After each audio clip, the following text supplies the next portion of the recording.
আমার যে সকল ভাই বোনেরা মাধ্যমিক 2026 দিতে যাবে আর ভৌতবিজ্ঞান নিয়ে দুশ্চিন্তায় ভুগছিলে, তাদের দুশ্চিন্তার কিন্তু অবসান আমি ইতিমধ্যে কিন্তু অনেকটাই কমিয়ে ফেলেছি। তার কারণ আগের ভিডিওতে 2 মার্কসের 9×18 নাম্বার কিন্তু আমরা সাজেশন অলরেডি দিয়ে দিয়েছি।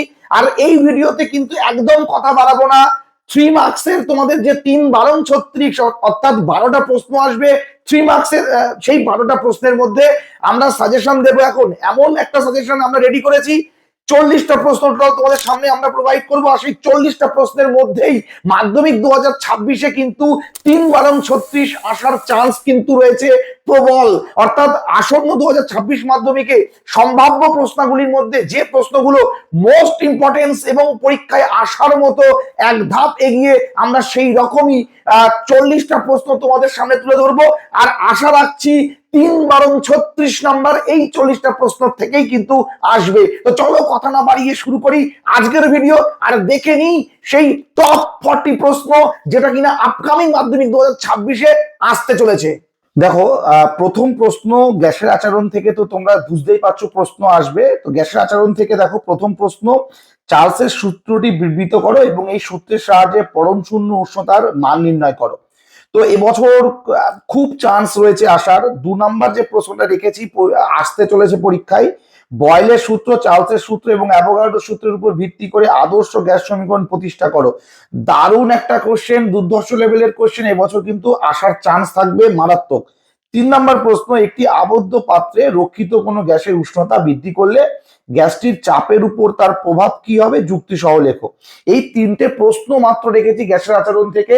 আর তোমরা এই গ্যাসের আচরণ থেকে কিন্তু P1 V1 by T1, P2 V2 by T2 যে অঙ্কগুলো হয়, এই অঙ্কগুলো কিন্তু অবশ্যই দেখবে।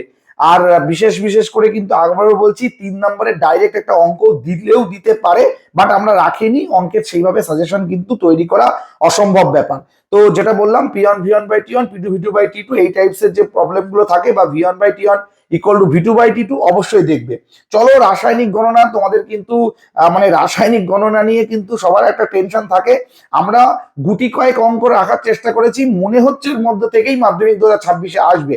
তাছাড়াও আমরা ডেসক্রিপশনে যে হোয়াটসঅ্যাপ গ্রুপ লিংক দিয়েছি, সেখানেও কিন্তু আমরা রাসায়নিক গণনার মোটামুটি 20খানা অঙ্ক পাঠিয়ে রাখবো।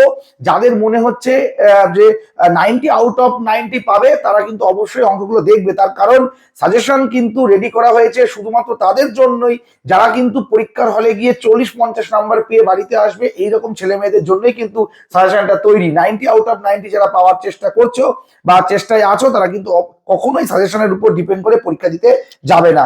তো চলো, রাসায়নিক গণনা, তো এইটুকু আশ্বাস দিতে পারি যে সাজেশন আমরা দেব, আশা করছি 50-60-90 এর মধ্যে ইজি চলে আসবেই আসবে। এটা বিগত বছরের রেকর্ড অনুযায়ী বললাম। তো চলো, রাসায়নিক গণনা থেকে আমরা যে প্রশ্নটা রেখেছি যে 480 গ্রাম একটি কঠিন যৌগকে 352 গ্রাম অক্সিজেনে পোড়ালে 320 গ্রাম অপর একটি কঠিন যৌগ এবং একটি গ্যাসীয় যৌগ উৎপন্ন হলো। গ্যাসীয় যৌগটির বাষ্প ঘনত্ব যদি 32 হয়, তাহলে কত মোল গ্যাসীয় যৌগটি উৎপন্ন হয় সেটা বের করতে হবে। দারুণ প্রশ্ন, দেখে যাবে। ওকে, চলো এরপর দেখো যেটা রয়েছে 2 নম্বরের প্রশ্ন তোমাদের জন্য রেখেছি যে 20 গ্রাম ক্যালসিয়াম কার্বনেটকে উত্তপ্ত করলে কত ভরের ক্যালসিয়াম অক্সাইড পাওয়া যাবে। এক্ষেত্রে এসটিপিতে কত আয়তন CO2 উৎপন্ন হবে। আর ধরে নাও ক্যালসিয়াম কার্বনেট সম্পূর্ণ বিয়োজন হয়েছে। দারুণ একটা প্রশ্ন। আমরা আবারও বলছি, যে কটা প্রশ্ন রেখেছি সব পরীক্ষায় আসার মতোই প্রশ্ন।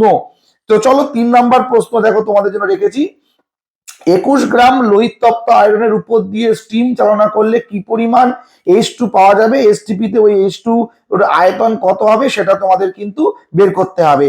4 নম্বরের যে প্রশ্নটা রেখেছি, চলো, 40 গ্রাম জিঙ্ক থেকে কত গ্রাম হাইড্রোজেন উৎপন্ন হবে। জিঙ্কের নমুনায় 20% অশুদ্ধ কিন্তু রয়েছে। তো বুঝতেই পারছো কতটা রিস্ক ফ্যাক্টর। 4টে মাত্র প্রবলেমেটিক কোশ্চেন রেখেছি রাসায়নিক গণনা থেকে। আর আমার মনে হচ্ছে এই 4টের মধ্য থেকেই পরীক্ষায় আসবে। তো আমার যেটা মনে হয় সেটাই বাস্তবে খেটে যায়, কিছু করার থাকে না। চলো, এরপর তাপের ঘটনা সমূহ দেখি। তাপের ঘটনা সমূহ, তো প্রথম প্রশ্ন রেখেছি, তরলের প্রকৃত প্রসারণ গুণাঙ্ক ও আপাত প্রসারণ গুণাঙ্কের সংজ্ঞা দাও, এদের মধ্যে সম্পর্কটি লেখো। অর্থাৎ তরলের আপাত এবং প্রকৃত প্রসারণ গুণাঙ্কের মধ্যে কি সম্পর্ক, সেটা কিন্তু তোমাদেরকে করতে হবে। 2 নম্বর প্রশ্ন রেখেছি, তাপ পরিবহন ও তড়িৎ পরিবহনের মধ্যে দুটি সাদৃশ্য উল্লেখ করো, দ্বিধাতব পাতের একটি ব্যবহার। দারুণ কোশ্চেন। চলো 3 নম্বর প্রশ্ন, তাপ পরিবাহিতাঙ্কের সংজ্ঞা দাও, এসআই পদ্ধতিতে তাপীয় রোধের একক কি?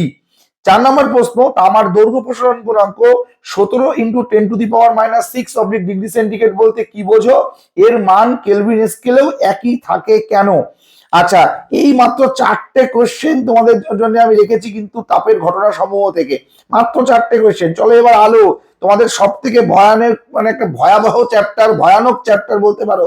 তো আলো থেকে আমরা সাজেশন এবার আনবো, কেউ আটকাতে পারবে না। দেখাও যে প্রিজমের মধ্য দিয়ে আলোক রশ্মি প্রতিষ্ঠিত হলে চ্যুতিকোণের রাশিমালা ডেল্টা সমান সমান আয়ন প্লাস I2 মাইনাস এ। এই প্রশ্নটা দেখে যেও। তো এবার মনে হচ্ছে এই প্রিজমের ডেল্টার যে প্রমাণটা, অবশ্যই চ্যুতিকোণের প্রমাণটা আসার চান্স রয়েছে। যদি কোনো কারণে এটা মিস করে, দুদাগ মিস হচ্ছে না, দুদাগটা অবশ্যই দেখে যাবে। উত্তল লেন্স দ্বারা বস্তুর অসৎ বিবর্ধিত প্রতিবিম্ব গঠনের রেখাচিত্র অঙ্কন করো। চলো পরের প্রশ্ন, 3 নম্বর কি রেখেছি তোমাদের জন্য, আপেক্ষিক প্রতিসরাঙ্ক ও পরম প্রতিসরাঙ্কের মধ্যে সম্পর্কটি লেখো। কোন মাধ্যমের আপেক্ষিক প্রতিসরাঙ্ক কোন কোন বিষয়ের উপর নির্ভর করে? চলো 4 নম্বর কোশ্চেন রেখেছি, লাল ও বেগুনি আলোর জন্য কোন মাধ্যমের প্রতিসরাঙ্ক মিউ আর এবং মিউ ভি হলে প্রমাণ করো mu V greater than mu R. Triple star দিয়ে দাও। এই প্রশ্নটাকে কোনো মতেই অবমাননা করা যাবে না, দুর্ধর্ষ কোশ্চেন। চলো 5 নম্বর কোশ্চেন, আলোর প্রতিসরণের ক্ষেত্রে আপতন কোণ 45 ডিগ্রি এবং প্রতিসৃত রশ্মি অবিলম্বের সঙ্গে যদি 60 ডিগ্রি কোণ উৎপন্ন করে তাহলে কৌণিক চ্যুতির মান কত? আর এর সাথেই ভাঙা ভাঙা থাকবে প্রশ্ন যে 6 সেন্টিমিটার দৈর্ঘ্যের একটি বস্তুকে একটি উত্তল লেন্সের সামনে 2.4 সেন্টিমিটার দূরত্বে রাখলে লেন্সের দ্বারা 4.8 সেন্টিমিটার দূরত্বে প্রতিবিম্ব গঠিত হয়। এই ক্ষেত্রে রৈখিক বিবর্ধন এবং প্রতিবিম্বের দৈর্ঘ্য কত? মান চেঞ্জ হয়ে যাবে, 2.4 এর জায়গায় 3.4 হয়ে যেতে পারে, বাট এই রকম টাইপস এর প্রশ্ন কিন্তু একটা পরীক্ষায় আসবে, যদি প্রবলেমেটিক কোয়েশ্চেন আসে তো তবে। তো চলো এবার চলতড়িৎ থেকে একটু দেখে নিই। চলতড়িতের প্রথমেই যেটা রেখেছি, বহু বছর ধরে এই প্রশ্নটা আসছে না, আমার কেন জানি না মনের মধ্যে একটা কু ডাকছে যে তাপীয় ফল সংক্রান্ত জুলের সূত্র যদি আসে 3 নম্বরের আর কোনো প্রশ্ন তোমাকে করতে হবে না। তাপীয় ফল সংক্রান্ত জুলের সূত্র আসলেই তুমি কিন্তু নাম্বারটা লুফে নিতে পারবে। চলো পরের প্রশ্ন, পরিবাহী রোধ কোন কোন বিষয়ের উপর নির্ভর করে? 5 অ্যাম্পিয়ারের ফিউজ তার বলতে কি বোঝো? অবশ্যই দেখে যেও।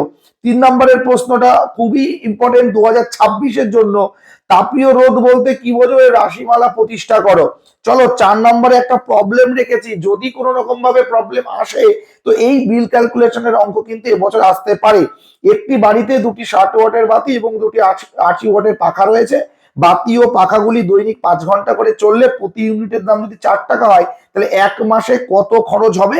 মাসটা তোমরা 30 দিনেই ধরে নেবে। তো এই টাইপস এর প্রশ্ন কিন্তু চলতড়িৎ থেকে দিতে পারে। তো চলো কথা না বাড়িয়ে চলে যাব পরমাণু নিউক্লিয়াসে। পরমাণু নিউক্লিয়াস থেকে কিন্তু মাত্র 4টি কোশ্চেন রেখেছি, তোমরা 4টি কোশ্চেন হয়তো দেখে নিয়েছো ইতিমধ্যে, একবার একটু ডিকটেট করি। তো ইউরেনিয়াম 23592 তেজস্ক্রিয় বিকিরণ শেষে পিবি 20782 পরিণত হলো, তাহলে পরিবর্তনটিতে নির্গত আলফা এবং বিটার কণার সংখ্যা নির্ণয় করতে হবে। 2 নম্বর কোশ্চেন, নিউক্লিয় সংযোজন কাকে বলে? নিউক্লিয় সংযোজনের পূর্বে নিউক্লিয় বিভাজন ঘটানো হয় কেন? 3 নম্বর কোশ্চেন, নিউক্লিয় বিভাজন বলতে কি বোঝো? সমীকরণ সহ লেখো। নিউক্লিয় রিঅ্যাক্টরে ভারী জলের কি ভূমিকা থাকে সেটা লিখতে হবে। এবং শেষ কোশ্চেন, তেজস্ক্রিয়তা একটি নিউক্লিয় ঘটনা ব্যাখ্যা করো। ব্যাস, নিউক্লিয় পরমাণু নিউক্লিয়াস আর কিচ্ছু করা লাগবে না, বড় প্রশ্ন। চলো এবার পর্যায় সারণী এবং মৌলের ধর্মের পর্যাবৃত্ততা থেকে তোমরা কি দেখে যাচ্ছ দেখো। মৌলের প্রথম আয়নন শক্তি কাকে বলা হয়? বা সন্ধিগত মৌলের 3টি বৈশিষ্ট্য। 2 নম্বর প্রশ্ন, পর্যায় বরাবর মৌলের জারণ ও বিজারণ ধর্মের কিরূপ পরিবর্তন ঘটে? বিজারণ ক্ষমতা অনুযায়ী প্রদত্ত মৌলগুলোকে সাজাও। মনে রাখতে হবে ঊর্ধ্বক্রম আর অধক্রম একদম ভুললে চলবে না। ঊর্ধ্বক্রম মানে ক্রমে ঊর্ধ্ব অর্থাৎ ছোট থেকে বড়, অধক্রম মানে ক্রমে অধ অর্থাৎ বড় থেকে ছোট, খুব মাথায় রাখবে, এরকম টাইপস এর প্রশ্ন দেবে। চলো 3 নম্বর রেখেছি, শ্রেণী বরাবর মৌলের জারণ ও বিজারণ ধর্মের কিরূপ পরিবর্তন ঘটে? অতেজস্ক্রিয় হ্যালোজেন মৌলগুলিকে জারণ ক্ষমতার ক্রমানুযায়ী সাজাও। পরের প্রশ্ন 4 নম্বর, হ্যালোজেন মৌলগুলিকে নিম্নলিখিত ধর্মগুলির বিচারে ক্রমানুযায়ী সাজাও। একটা হচ্ছে পরমাণুর আকার, আয়নন শক্তি আর জারণ ক্ষমতা। আর এর একটা অতবার কোয়েশ্চেন আমি রেখেছি, এবিসি মৌলের পরমাণু সংখ্যা যথাক্রমে n-2, n এবং n+1। বি মৌলটি নিষ্ক্রিয়। এ ও সি পর্যায় সারণীর কোন শ্রেণীতে অবস্থান করছে? 1 নাম্বার। এদের মধ্যে কার বিজারণ ক্ষমতা বেশি? 1 নাম্বার।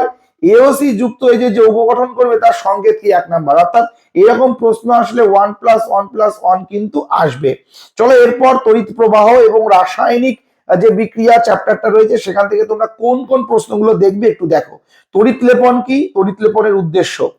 2 নাম্বার, সিইউ তড়িৎদ্বার ব্যবহার করে CuSO4 এর জলীয় দ্রবণে তড়িৎ বিশ্লেষণ করলে ক্যাথোড ও অ্যানোডে সংঘটিত বিক্রিয়াগুলি লেখো এবং অ্যানোড মাঠ কি? 3 নাম্বার প্রশ্ন, তড়িৎ বিশ্লেষণের সময় কোন শক্তি রাসায়নিক বিক্রিয়া ঘটানোর জন্য দায়ী? আর অম্লায়িত জলে তড়িৎ বিশ্লেষণের সময় ক্যাথোডে ও অ্যানোডে কি কি বিক্রিয়া সংঘটিত হয় সেটা লিখতে হবে। 4 নাম্বার কোশ্চেন রেখেছি তোমাদের জন্য, তড়িৎ বিশ্লেষণের সাহায্যে অ্যালুমিনিয়াম নিষ্কাশনের জন্য যে গলিত মিশ্রণের তড়িৎ বিশ্লেষণ করা হয় তাতে বিশুদ্ধ অ্যালুমিনা ছাড়া আর কি কি থাকে? আর এই তড়িৎ বিশ্লেষণে ক্যাথোডে ও অ্যানোডে হিসাবে কি কি ব্যবহার করতে হবে? মানে এই প্রশ্নগুলো না দেখে পরীক্ষার হলে যেও না, বিপদে পড়ে যাবে। পরীক্ষাগার ও শিল্প রসায়ন প্রথমেই প্রশ্ন রেখেছি, এবছর আসার চান্স রয়েছে 99%। স্পর্শ পদ্ধতিতে SO2 থেকে SO3 শিল্প উৎপাদনের শর্ত সহ সমিত রাসায়নিক সমীকরণ। উৎপন্ন SO3 থেকে কিভাবে H2SO4 প্রস্তুত করা যায়। 2 নাম্বার, ইউরিয়া শিল্প উৎপাদনের শর্ত ও সমিত সমীকরণ উল্লেখ করো। 3 নাম্বার, নেসলার বিকারক কাকে বলে? নেসলার বিকারকের সংস্পর্শে এলে অ্যামোনিয়া কি পরিবর্তন লক্ষ্য করা যায়? পরের প্রশ্ন 4 নাম্বার, কালো রঙের একটি ধাতব যৌগ এ লঘু H2SO4 এর সঙ্গে বিক্রিয়ায় বিশেষ গন্ধযুক্ত একটি গ্যাস বি উৎপন্ন করলো। বি গ্যাসটিকে আম্লিক K2Cr2O7 দ্রবণের মধ্য দিয়ে চালনা করলে সি একটি যৌগ উৎপন্ন হওয়ায় দ্রবণের বর্ণ কমলা থেকে পরিবর্তন হয়ে গেল সবুজ। তো তোমাকে ABC শনাক্ত করতে হবে। দারুণ কোশ্চেন, আমার মনে হচ্ছে পরীক্ষায় প্রশ্নটা এসে বসে রয়েছে, অবশ্যই রেডি করে যেও। চলো লাস্ট চ্যাপ্টার, জৈব রসায়ন। ক্লোরিনের সঙ্গে মিথেনের প্রতিস্থাপন বিক্রিয়ার শর্ত কি? বিক্রিয়াটির প্রথম ধাপের সমিত সমীকরণটি লেখো। 2 নাম্বার, ইথানলের সঙ্গে ধাতব সোডিয়ামের বিক্রিয়ায় কি ঘটে? সমিত রাসায়নিক সমীকরণ লেখো। 3 নাম্বার যে প্রশ্নটা রেখেছি, জৈব ও অজৈব যৌগের 3টি পার্থক্য। আর এমনকি এর একটা অথবার প্রশ্ন রেখেছি, ডিনেচার্ড স্পিরিট কি? এর একটি ব্যবহার লেখো। আজকের শেষ প্রশ্ন 4 নাম্বার, একটি জৈব যৌগের আণবিক সংকেত C2H4O2। যৌগটি জলে দ্রাব্য এবং যৌগটির জলীয় দ্রবণে NaHCO3 যোগ করলে CO2 নির্গত হয়। জৈব যৌগটিকে শনাক্ত করো। জৈব যৌগটির সঙ্গে ইথানলের বিক্রিয়ায় শর্ত ও সমিত সমীকরণ লেখো। অথবা একটা কোয়েশ্চেন রেখেছি, দুটো ভিন্ন জৈব যৌগ এ আর একটা বি একই আণবিক সংকেত C2H6O। এ ধাতব সোডিয়ামের সঙ্গে বিক্রিয়া করে হাইড্রোজেন গ্যাস উৎপন্ন করে, কিন্তু বি ধাতব সোডিয়ামের সঙ্গে বিক্রিয়া করে না। এ আর বি যৌগ দুটোকে সংকেত লিখতে হবে, আর এর সঙ্গে ধাতব সোডিয়ামের বিক্রিয়ায় কি ঘটে সমিত সমীকরণ সহ লিখতে হবে। তো এই 40টা প্রশ্ন আমি কিন্তু তোমাদের জন্য রেখেছি। এই 40টা প্রশ্ন তোমরা করে যাও। পরীক্ষার হলে ভাই একবার হলেও প্রশংসারের কথা তোমাকে মনে করতেই হবে, কিচ্ছু করার নেই। তার কারণ আমরা কোনো বছর এখনো ফেলিওর হয়ে আসিনি, এ বছরও আসবো না। এর পরবর্তীতে প্রচুর ভিডিও তোমাদের জন্য রয়েছে, ততক্ষণে প্রশ্নগুলো করতে থাকো। এবার বলি এর উত্তর। যারা যারা ভাবছো উত্তর কোথায় পাবে, যারা যারা আমাদের স্পেশাল পিডিএফ নিয়েছো তাদের কাছে তো উত্তর অবশ্যই সবকটা রয়েছে, তোমরা সেখান থেকে পড়ে নিতে পারবে। আর যাদের যেটায় সমস্যা হবে, বইয়ে খুঁজে পাবে না, কমেন্ট সেকশনে কমেন্ট করবে, আমরা তোমাদের নির্ধারিত গ্রুপে উত্তরপত্র কিন্তু দিয়ে দেবো। ঠিক আছে, তো চলো করতে থাকো। আর এরপর কি কি দেখতে চাচ্ছ, কোন সাজেশন চাচ্ছ, কমেন্ট সেকশনে কমেন্ট করবে। তোমাদের কমেন্ট অনুযায়ী কিন্তু আমাদের ভিডিও এক এক করে আপলোড হবে। তার কারণ পরীক্ষা যেহেতু এগিয়ে আসছে, আমরা এক এক দিন এবার থেকে 2-3টে কিন্তু ভিডিও আপলোড করবো। ভালো থেকো সবাই, পড়তে থাকো আর সময় নষ্ট করো না, তাড়াতাড়ি করে এই প্রশ্নগুলো রেডি করো। Take care.